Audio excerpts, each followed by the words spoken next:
Good morning student, welcome to physics class.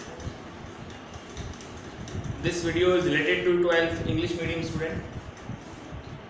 As you know, we are discussing about the nuclear physics and we discuss the main important topics of nuclear physics, in which we have mass defect, binding energy per nucleon, curve between binding energy and mass number. Now we are discussing about the radioactivity. जैसा आपने पढ़ा था कि हमने जो curve पढ़ा था binding energy के बीच में curve, per nucleon binding energy उसके बीच में कर्व, अब उसी तरीके से जैसे अब आप यहाँ पे अपन जो पढ़ेंगे वो पढ़ेंगे तीन, जो मैंने आपको बताया था बेसिक इंपॉर्टेंट टॉपिक, जिसमें एक था रेडियो एक्टिविटी, एक आप था न्यूक्लियर फिजन रिएक्शन और एक है न्यूक्लियर फ्यूजन। तो स्टार्टिंग में हमारा होता है रेडियो एक्टिविटी से।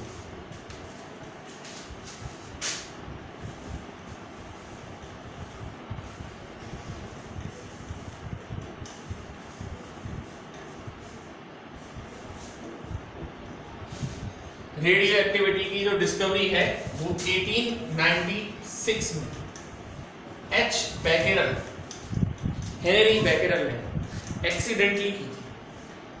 एक्सीडेंटली की तो क्या थी, मतलब कहने का मतलब ये एक्सीडेंटली हो गई। रेडियो एक्टिविटी की डिस्कवरी जो है वो 1896 में हेनरी बैकेरेल से एक्सीडेंटली हो गई।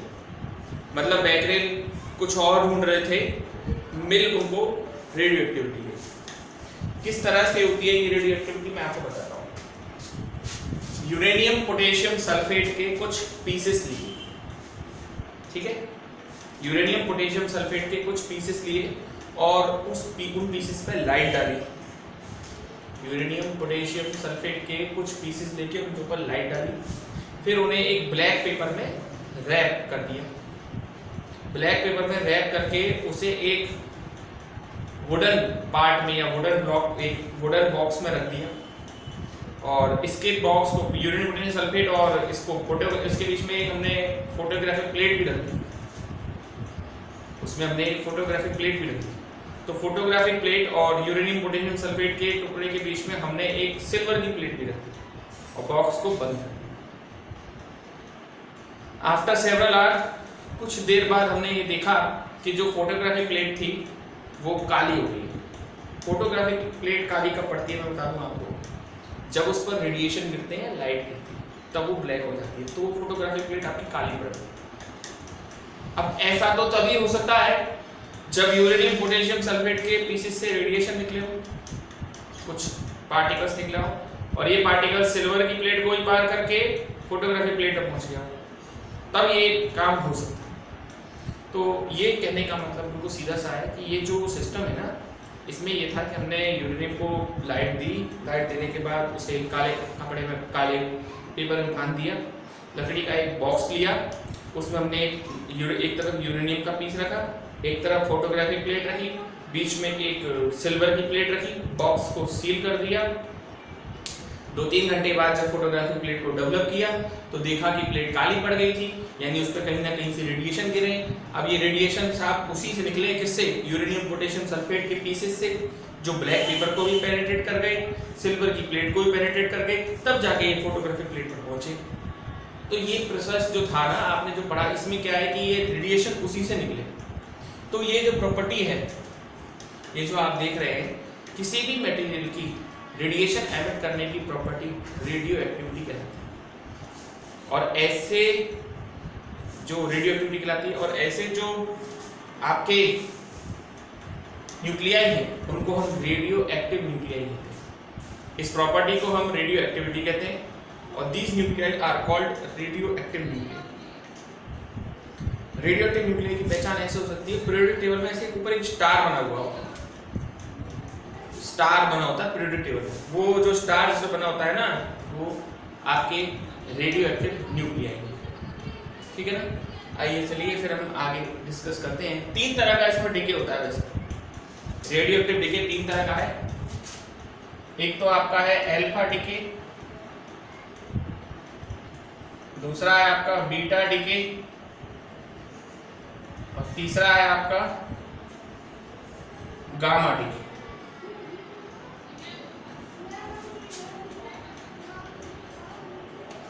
तीन तरह का डिके है, अल्फा डिके, बीटा डिके और गामा डिके। अब इनमें क्या क्या चीजें अपन को देखनी चाहिए। देखो सबसे पहली बात, रेडियो एक्टिविटी जो है ना, वो ना तो टेम्परेचर पर, ना मास पर, ना किसी और चीज पर डिपेंड करती है। रेडियो एक्टिविटी ना टेम्परेचर पर डिपेंड करती है, ना मास पर डिपेंड करती है, ना प्लेस पर डिपेंड करती है। ऐसा नहीं है कि सर्दियों में रेडियो एक्टिव न्यूक्लियाई तेजी से डिके हों, गर्मी में धीरे धीरे डिके हो, तो ऐसा कुछ नहीं। दूसरी बात ये, रेडियो एक्टिव डिके में एनर्जी कंजर्वेशन, मोमेंटम कंजर्वेशन के साथ साथ न्यूक्लियॉन कंजर्वेशन भी फॉलो होता है। रेडियो एक्टिविटी में एनर्जी कंजर्वेशन, मोमेंटम कंजर्वेशन के साथ साथ न्यूक्लियॉन्स के नंबर का भी कंजर्वेशन होता है। यानी रिएक्शन से पहले कितने न्यूक्लियॉन थे और रिएक्शन के बाद भी कितने न्यूक्लियॉन है। तो ये एक और इम्पॉर्टेंट बात है रेडियो एक्टिविटी की, प्लेस पर डिपेंड नहीं करती। दूसरा ये इसमें नंबर्स का क्या होता है, कंजर्वेशन होता है। और प्रॉपर्टीज देखते हैं इसमें कौन कौन सी है।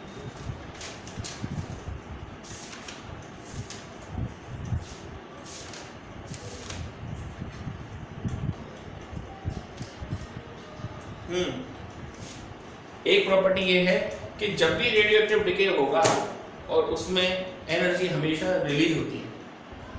तीसरी प्रॉपर्टी ये है कि रेडियो एक्टिव डिके में हमेशा जो है एनर्जी रिलीज होती है। खास बात यह है कि इसमें जो एनर्जी रिलीज होगी उसका जो ऑर्डर होगा वो MeV के ऑर्डर का होगा, यानी कि मेगा इलेक्ट्रॉन वोल्ट के ऑर्डर का होगा। वैसे तो इलेक्ट्रॉन वोल्ट के ऑर्डर की निकलती है, पर इसकी जो निकलेगी वो मेगा इलेक्ट्रॉन वोल्ट के ऑर्डर की निकलेगी। और देखिए इसमें आगे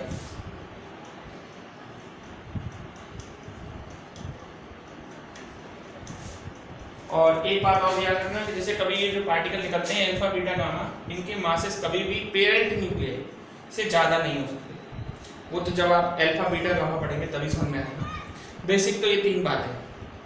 आई थिंक आपको समझ में आया होगा। रेडियो एक्टिविटी का थोड़ा बहुत ये एक तरह से हिस्ट्री है, उसकी इतिहास चल रहा है उसका। आइए आगे चलते हैं।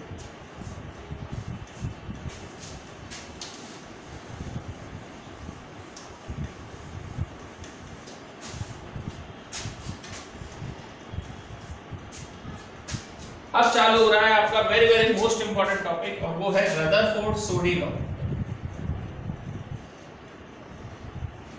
रदरफोर्ड-सोडी लॉ, दो साइंटिस्ट थे, रदरफोर्ड और सोडी। दो साइंटिस्ट हैं, रदरफोर्ड और सोडी। उन्होंने दिया था ये रूल, इसको रदरफोर्ड-सोडी लॉ भी कहते हैं। क्या कहता है ये रूल, ये समझ लीजिए आप। देखिए रदरफोर्ड-सोडी लॉ क्या कहता है। रदरफोर्ड-सोडी लॉ में दो रूल्स हैं। पहला रूल क्या है, फर्स्ट रूल तो ये है, radioactivity is a random process, we can't determine whose nuclei decay the first. जैसे मान लीजिए आपके पास 10 रेडियो एक्टिव न्यूक्लियाई है। कितने न्यूक्लियाई हैं? 10 रेडियो एक्टिव न्यूक्लियाई। तो आप ये डिटरमाइन नहीं कर पाएंगे कि कौन सा न्यूक्लियाई पहले डिके होगा। We can't determine whose nuclei decay first because it is a random process। ये एक रैंडम प्रोसेस है, तो हम ये अनुमान नहीं लगा पाते हैं कि कौन सा न्यूक्लियाई डिके होगा। जैसे 10 न्यूक्लियाई हैं तो आप ये नहीं कह सकते कि पहले नंबर वाला ही होगा, फिर दूसरे नंबर वाला होगा। भैया कोई सा भी हो सकता है, ठीक। लेकिन हाँ, जो चीज फिक्स है वो है रेट ऑफ डिके।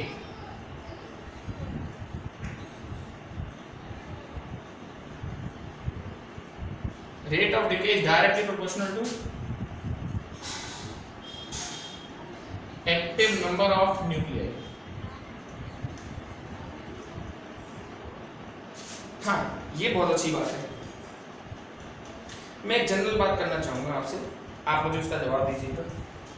जैसे कोई आपके पास कार्बन है, कार्बन की जो हाफ लाइफ है, कार्बन जो है वो अपनी इनिशियल वैल्यू का हाफ रह जाता है फिर 5000 ईयर्स में 5000 साल बाद कार्बन अपनी इनिशियल वैल्यू का हाफ रह जाता है, आधा रह जाता है। 5000 साल अगर चले जाए तो कार्बन जो है जितनी उसकी शुरुआत में अमाउंट था उसका वो आधा रह जाता है 5000 ईयर्स बाद। तो आप 5000 साल बाद कार्बन की इनिशियल वैल्यू का आधा रह जाता है। देन आपके पास 1 किलो कार्बन है, then how much time will it take to decay completely? उसको पूरा खत्म होने में कितना टाइम लगेगा? कार्बन जो है वो 5000 साल में अपनी इनिशियल वैल्यू का आधा रह जाता है, उसको पूरा कंप्लीट डिके होने में कितना टाइम लगेगा आप बताइए? कंप्लीट डिके होने में कितना टाइम लगेगा? लगाइए दिमाग भाई। देखिए पहले 5000 साल में कार्बन जो है वो 1 किलो का आधी किलो हो जाएगा। अगले 5000 साल में वो 500 ग्राम जो था 500 ग्राम था उसका आधा होगा 250 ग्राम। फिर अगले 5000 साल में 125 ग्राम, फिर अगले 5000 साल में और कम। कुल मिला के बात ये है कि कार्बन जो है वो कितने बहुत उसको टाइम लगेगा डिके होने में, इनफाइनाइट टाइम भी ले सकता है। तो हम जो चीज डिसाइड कर पाए हैं वो सिर्फ यही डिसाइड कर पाए हैं कि रेट एक निश्चित टाइम में इतना कार्बन लॉस हो जाता है, उसी को अपन बोलते हैं रेट ऑफ डिके। तो we can determine only rate of decay. Okay, तो एक बार और देखिएगा, रेट ऑफ डिके को अपन लोग डेल्टा एन डेल्टा टी कहते हैं और proportional to active number of nuclei capital है। और यहाँ माइनस आया, यहाँ माइनस साइन क्यों आया है? इसलिए आया है बिकॉज डिके हो रहे, माइनस साइन इसलिए आया है कि डिके हो रहा है, डिके यानी कि कमी हो रही है, न्यूक्लियाई के नंबर्स कम हो रहे हैं, इसलिए माइनस साइन है। प्रोपोर्शनलिटी का साइन हटाओगे, कोई ना कोई कांस्टेंट लगाओगे और यहां आएगा लैम्डा एन। लैम्डा क्या है? यहाँ पर प्रोपोर्शनलिटी कांस्टेंट है और इसको हम बोलते हैं डिके कांस्टेंट। लैम्डा को अपन क्या कहते हैं? Decay constant. चाहे तो हम लैम्डा की अलग से वैल्यू भी निकाल सकते हैं। लैम्डा बराबर मोड लगा देते हैं यहाँ पर delta N delta T upon N. इसकी जो यूनिट आएगी वो सेकंड इनवर्स आएगी। देख लीजिए आप, ये एन और एन है, दोनों नंबर्स हैं। ये डेल्टा टी नीचे आएगा, ऊपर जाएगा, सेकंड इनवर्स इसकी यूनिट आएगी। ये जो दूसरा ये रदरफोर्ड-सोडी के रूल है, दो रूल हैं। पहला रूल क्या कह रहा था? फर्स्ट रूल ये कह रहा था we can't determine the decay of radioactive nuclei because it is a random process whose nuclei decay first we can't determine. And second law state that rate of decay is directly proportional to active number of nuclei. Here rate of decay is represented by the symbol of minus delta n upon delta t. Here minus sign shows that number of nuclei decreases. Minus sign जो है वो number of nuclei decreases है proportional to n. Proportionality का sign लगाएं, कोई ना कोई constant लगाएंगे और यहाँ पर हमने कांस्टेंट लगाया lambda. Here lambda is a decay constant, इसको अपन क्या बोलेंगे? डिके कांस्टेंट बोलेंगे। और लैम्डा इक्वल्स टू हो जाएगा delta N by delta T upon N. और इसको सॉल्व कर लेंगे, सेकंड इनवर्स इसकी यूनिट है। ठीक है, चलें फिर आगे देखते हैं। ये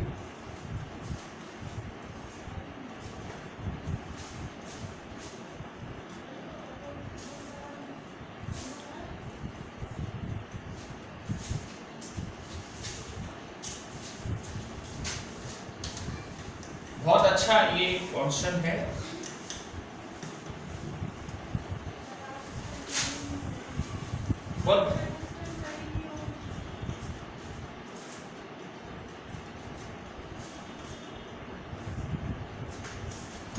बहुत अच्छा क्वेश्चन है। देखिए आपका ये निकल के आया है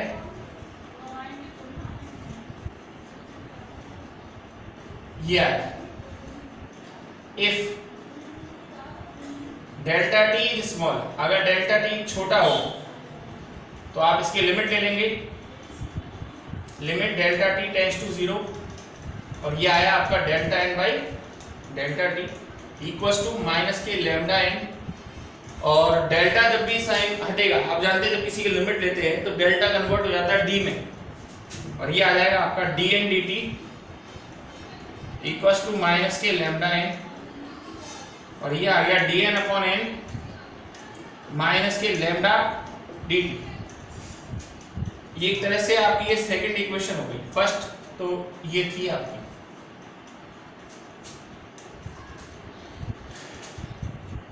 दोबारा एक बार चाहे तो देख सकते हैं। If delta T is small, अगर डेल्टा टी छोटा हो, you can take it, limit ले सकते हैं आप उसकी, आपने उसकी लिमिट ले ली, limit delta N by delta T equals to minus lambda N, और डी एन जब लिमिट लेते हैं तो डेल्टा कन्वर्ट हो जाता है किसमें, डी में, तो ये आ जाएगा आपका D N D T equals to minus lambda N, और एन को नीचे ले आइए, D N upon N equals to minus lambda D T. अब जरा ढंग से देखिएगा इसको, एट t इक्वल्स टू 0, अगर टाइम शुरुआत में 0 है तो सबसे ज्यादा न्यूक्लियाई होंगे। ऑब्वियस बात है, जब शुरुआत में टाइम 0 है तो नंबर ऑफ रेडियोएक्टिव न्यूक्लियाई सबसे ज्यादा होगी। तो एक्टिव नंबर ऑफ न्यूक्लियाई कितने होंगे, एक्टिव नंबर ऑफ न्यूक्लियाई ये होंगे तुम्हारे n0, कितने होंगे, n0 at t equals to t, और जब t इक्वल्स टू t होगा तो एक्टिव नंबर ऑफ न्यूक्लियाई कितने होंगे बताओ आपके, n। जब आपका t इक्वल्स टू 0 है तो एक्टिव नंबर ऑफ न्यूक्लियाई कितना है, n0, और जब आपका टाइम t हो जाता है तो एक्टिव नंबर ऑफ न्यूक्लियाई कितने होते हैं, n। तो आप इस इक्वेशन 2 का क्या कर सकते हैं, इंटीग्रेशन कर सकते हैं, n0 से कहां तक, n तक, dn अपॉन n। ऐसे इसका कीजिए माइनस लैम्डा डी टी 0 से लेके कहां तक, t तक, तो 1 अपॉन x dx, इसका इंटीग्रेशन क्या होगा, log n, लिमिट कहां से कहां तक, n0 से n तक, बराबर माइनस लैम्डा dt की लिमिट क्या होगी, t 0 से लेके t तक, तो log a upon log b, ये हो जाएगा तुम्हारा log a minus log b। भाई पहले अपर लिमिट रखेंगे n0 n, लोअर लिमिट रखेंगे, ऐसे यहां पर minus lambda upper limit t minus 0,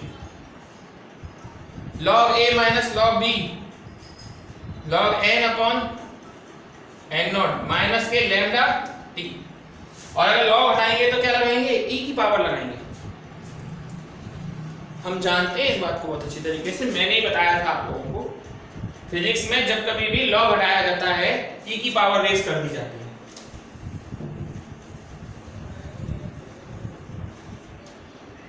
और ये आया तुम्हारा n अपॉन n0 e की power minus lambda t,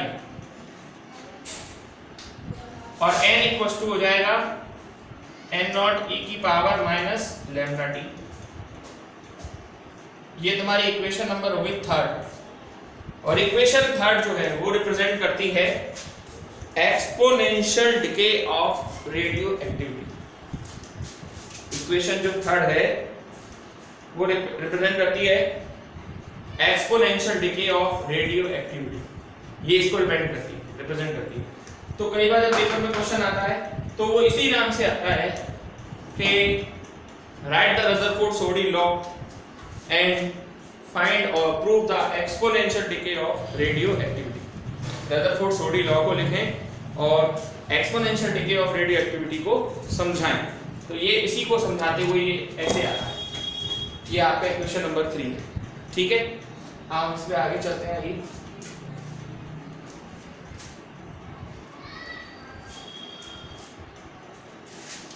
I think आप लोगों को ये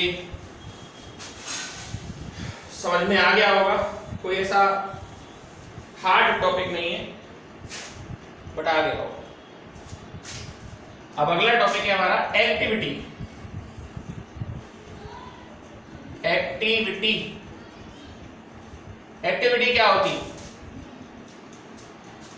रेट ऑफ डिके और rate of disintegration is called activity. Rate of decay या रेट ऑफ डिसइंटीग्रेशन को हम एक्टिविटी कहते हैं। आर से लिखते हैं, R बराबर हो जाएगा minus dN dt। Rate of decay और disintegration is called activity. Rate of decay को या डिसइंटीग्रेशन को अपन लोग एक्टिविटी कहते हैं, ठीक है ना। ये आपका एक्टिविटी है और आप जानते हैं n इक्वल्स टू कितना होता है, n इक्वल्स टू होता है n नॉट e की पावर माइनस लैम्डा टी। अभी प्रूफ किया है, इसको ऊपर लगा दीजिए। तो r इक्वल्स टू क्या आएगा d dt और यहां कितना आया n नॉट e की power minus K lambda T. तो n नॉट बाहर आ जाएगा और ये आएगा d dt e की पावर माइनस लैम्डा टी। तो e की पावर माइनस लैम्डा टी, इसका आपको डिफरेंशिएशन करना है। तो r बराबर n नॉट तो रहेगा ही रहेगा, e की पावर x का होता है e की पावर x और e की पावर माइनस x का है तो e की पावर माइनस x हुआ पहले। तो फिर फंक्शन इन फंक्शन है ये, लैम्डा भी तो फंक्शन है, तो फिर लैम्डा टी का करेंगे माइनस लैम्डा टी का क्या आएगा माइनस लैम्डा। तो r इक्वल टू क्या आया, एक सेकंड यहां माइनस और है, ठीक है, तो ये भी माइनस है यहां पर। तो r बराबर आया लैम्डा n नॉट e की power minus K lambda T. Here lambda n naught equals to r naught. Lambda n naught की वैल्यू किसके बराबर है, मान लिया r नॉट के बराबर है। तो r इक्वल्स टू क्या हुआ r नॉट e की power minus K lambda T और ये क्या है फिर आपका बताओ। This is also exponential decay of radioactivity. ये भी एक्सपोनेंशियल डिके है रेडियोएक्टिविटी का। और आप चाहो तो n नॉट e की power minus lambda T, n naught e की पावर माइनस लैम्डा टी, इसकी जगह लैम्डा n रख सकते हो। तो ये दोनों इक्वेशन भी एक्सपोनेंशियल डिके को ही बताती है। आया आपकी समझ में? एक बार दोबारा रिपीट कर देता हूं। देखिए, रेट ऑफ डिके और rate of disintegration is called activity. Radioactive nuclei का रेट ऑफ डिके और रेट ऑफ डिसइंटीग्रेशन को अपन क्या कहते हैं, एक्टिविटी कहते हैं। इसको r से लिखते हैं। r इक्वल टू हो जाएगा माइनस dN dt और माइनस का साइन हटाएंगे, मतलब यहां n की वैल्यू रख देंगे n नॉट e की पावर माइनस लैम्डा टी और माइनस साइन आगे आ जाएगा आपका और d dt n naught e की power minus lambda T, d dt आ जाएगा e की power minus lambda T. Minus आगे लगा हुआ है, e की पावर माइनस x का इंटीग्रेशन होता है e की पावर माइनस x और फिर उसका करेंगे हम माइनस लैम्डा टी का, तो ये कितना आएगा माइनस लैम्डा। वैल्यू पुट कर देंगे लैम्डा n नॉट e की पावर माइनस लैम्डा टी और लैम्डा n नॉट की जगह हम वैल्यू रख देंगे r naught, then r equals to r naught e की पावर माइनस लैम्डा टी हो जाएगा और r इक्वल्स टू हो जाएगा लैम्डा n। ये भी लिख सकते हैं, ये भी लिख सकते हैं। अब यहाँ भी e की पावर माइनस x ही आ रहा है और जब कभी भी e की पावर माइनस x आएगा तो उसको एक्सपोनेंशियल डिके बोलेंगे। क्या बोलेंगे इसको अपन, exponential decay. This is known exponential decay of radioactivity, ठीक है। आइए आगे चलते हैं।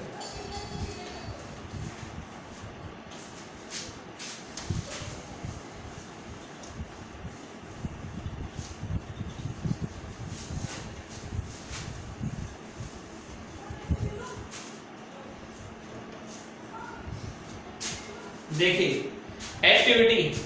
एक्टिविटी की यूनिट होती है बैकरेल, इसको BQ से लिखते हैं, इसकी यूनिट है बैकरेल, BQ से लिखते हैं। इसको हम डिके पर सेकंड भी कहते हैं, डिके पर सेकंड बैकरेल। ये एक्टिविटी की यूनिट है आपकी और इसकी जो और यूनिट है वो है क्यूरी 1 CI। मैंने आपको कहा था ना कि एक एलिमेंट था रेडियोएक्टिविटी में जिसको अपन बोलते थे रेडियम, तो उसकी डिस्कवरी की थी मैडम क्यूरी ने, उसी के नाम पर इनकी यूनिट दी गई है। और ये होता है आपका 3.7 into 10 to the power 10 becquerel। 1 curie equals to 3.7 into 10 to the power 10 becquerel। और फिर 1 मिली क्यूरी, तो 3.7 into 10 to the power 7 becquerel, ये भी इसकी यूनिट। एक रदरफोर्ड भी है, आरडी बोलते हैं उसको, वो 10 टू द पावर 6 बैकरेल होती है, तो ये 37 रदरफोर्ड के बराबर भी होता है। इस चैप्टर में अगर आपको एक्टिविटी का क्वेश्चन मिलेगा ना, तो उसमें क्यूरी का जिक्र जरूर होगा, क्योंकि एक्टिविटी की जो यूनिट है वो किसने दी है, क्यूरी ने दी है। और 1 क्यूरी इक्वल्स टू कितना है, 3.7 into 10 to the power 10 becquerel, और फिर है 1 मिली क्यूरी, ये 3.7 into 10 to the power 10 becquerel, या फिर इसको हम लोग 1 rutherford equals to 10 to the power 6 becquerel है, तो 37 रदरफोर्ड भी बोल सकते हैं। और बैकरेल का मतलब होता है डिके पर सेकंड, इसको अपन डिके पर सेकंड कहते हैं, ठीक। तो ये व्यवस्था है आपकी इनकी यूनिट। आज का लेक्चर बेहद इंपॉर्टेंट रहा है।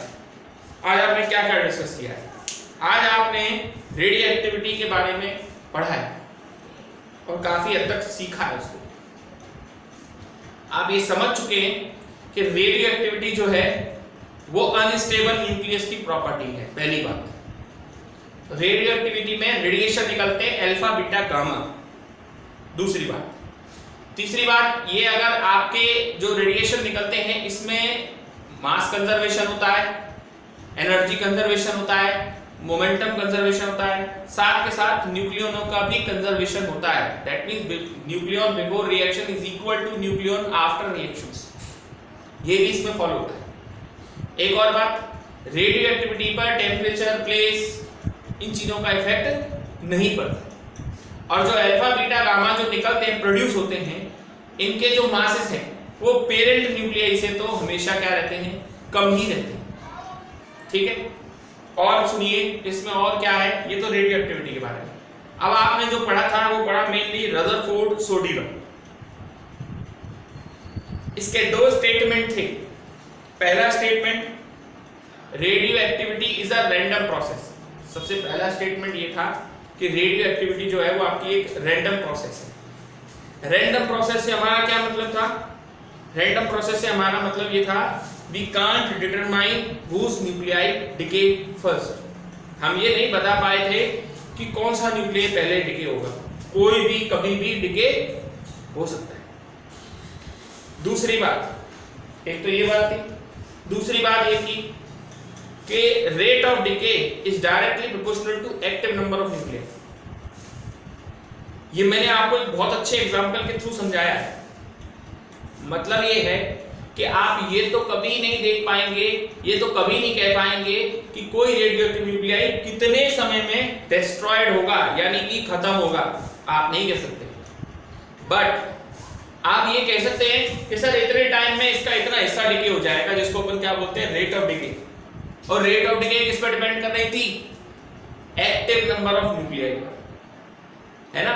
रेट ऑफ डिके को मैंने कहा ना, आप उसे डिसइंटीग्रेशन भी कह सकते हैं। Rate of disintegration is directly proportional to active number of nuclei.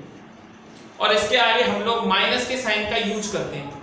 क्यों करते हैं माइनस के साइन का यूज? इसलिए करते हैं कि जैसे ही आप किसी के आगे माइनस साइन लगाते हैं तो उसका मतलब ये है कि नंबर ऑफ न्यूक्लियाई इसमें कम हो रहे हैं, डिक्रीज हो रहे हैं, इसलिए उसमें माइनस साइन का यूज किया जाता है। और इसके बाद आपने पूरा पढ़ने के बाद इसमें आपने एक्सपोनेंशियल डिके ऑफ रेडियोएक्टिविटी निकाला था। एक्सपोनेंशियल डिके ऑफ रेडियोएक्टिविटी को इसलिए बोलते हैं क्योंकि e की पावर माइनस में आपका आंसर आता है। काय में आंसर आता है आपका?